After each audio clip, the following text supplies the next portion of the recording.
The year 2025 looks very similar to 2024. What can we expect out of 2025? To start with, a much more moderate level of growth. In 24, we saw more than 70 countries in an election year spending very aggressively. That increase in government spending supported GDP growth artificially, but it also led to higher inflation than expected and certainly to much higher debt. So, persistent inflation and elevated debt are two of the very significant elements that we need to pay attention to in 2025.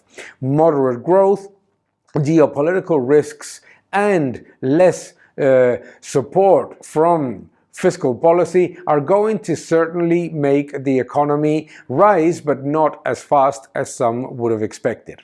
Therefore, we need to be invested in those sectors that are less dependent on the cyclical elements. And we also need to pay attention to inflation. Inflation, it has not been declining. Central banks have been too accommodative, rate cuts have been too fast and too early, and governments have continued to spend like there's no tomorrow. Therefore, the biggest risk for 2025 is persistent inflation in an environment in which governments will have to refinance an enormous amount of debt.